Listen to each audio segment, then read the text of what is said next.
This problem is kind of one of our application problems of Trig. The first thing I want to do when I read this is draw a picture of what's going on. So I'm going to draw the base of this gutter, the piece going up like this, and the other piece going up like that.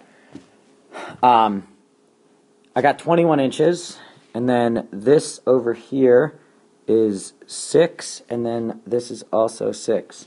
So if I add those two together and subtract, then that gives me 9 inches down here. So the cross-section of this gutter is in the shape of a trapezoid, but what I'm going to do to find its area is break it up into those two triangles and that rectangle. Those two triangles are the same. Maybe I'll zoom in. So I've got these two triangles. I can continue this out like this and out like that, and that's my angle theta. So that means that this angle is a theta, and this angle is also a theta.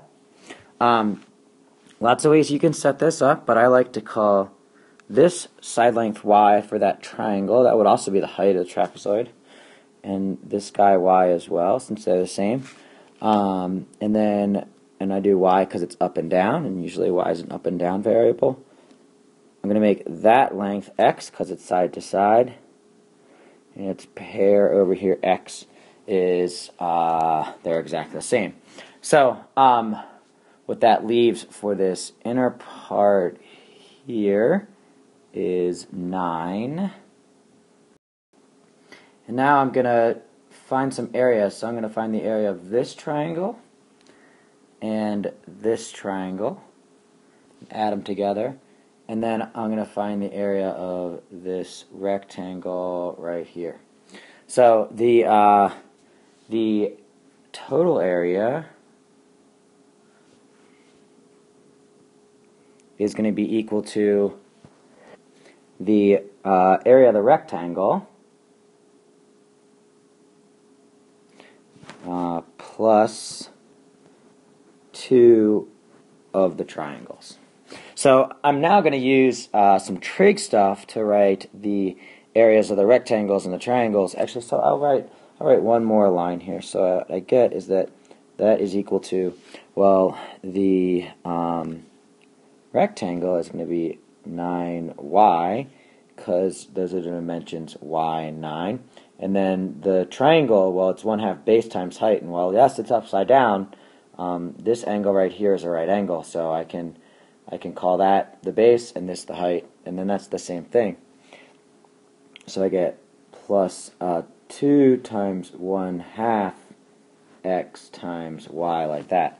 And now you'll see why I'm going to go and do some trig work, and that's because I want it says find the angle that will allow the most water to flow through. So I want a function that tells me the area based on the theta angle, and here it's based on y's and x's, which doesn't really tell me anything about theta. So I want to change that variable over so that I can then go and plug it into my calculator. So we'll do x first.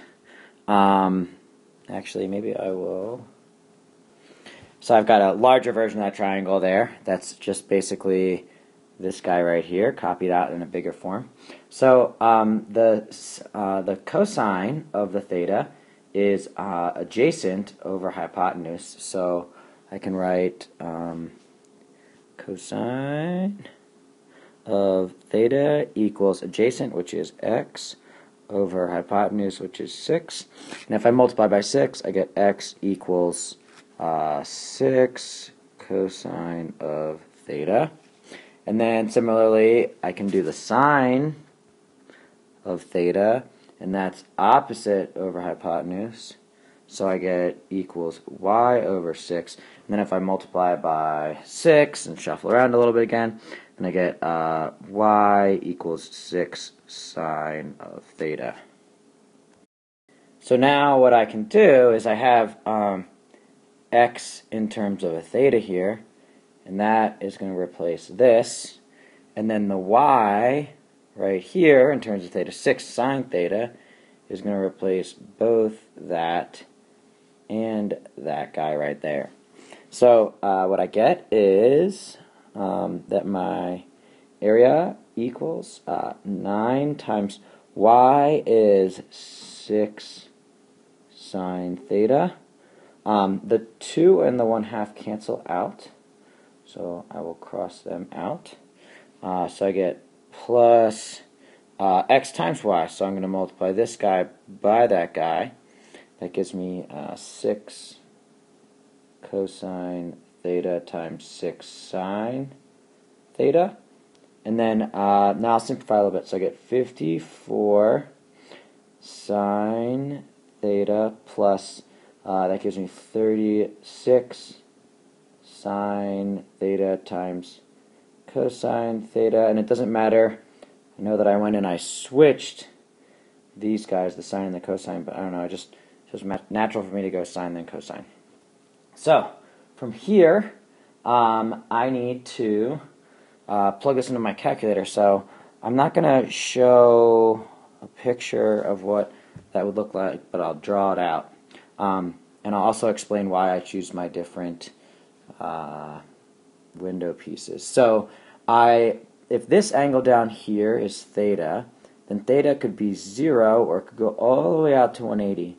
And I know that those extremes aren't going to give me my max, but it's going to be somewhere in between them. So what I'm going to do is type into my calculator y equals that, but with x's instead of thetas. My x window, well, it's going to start at 0. Oops. It's going to start at 0. And this is, let me specify, I'm talking about doing this all in degrees. So you want to make sure your calculator is in degree mode. So, which you hit the mode button up on the top left. So I'm going to take my x's from 0 to 180.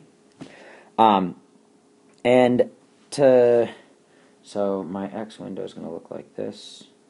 180. And maybe I'll count by tens. I think that's a good way to count. And all I have to do for the y's is get something that would contain everything. So I'm going to think kind of big picture about all this stuff. So think about how big could this rectangle be? Well, I know it's 9 on the bottom, and the biggest it's going to be up and down is this 6, right? So 9 times 6, that's 54. And then now what I'm going to think about is what is the biggest that this x could be? Well, the biggest that x could be would be if this was all the way down here, and then that would be 6. And then same thing, the biggest the y is going to be is 6, right?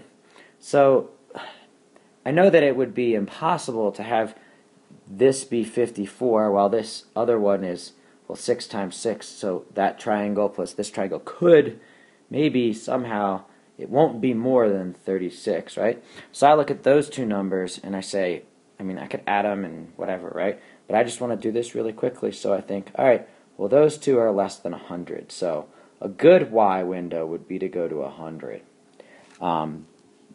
You don't need to go that high, but if you get that, you'll get a good picture. I think it looks something like this. And you have to calculate that min-max using the features on your calculator. And you get a final answer of 64.825 degrees. And you can give that to me in radians too, but I actually much rather prefer degrees.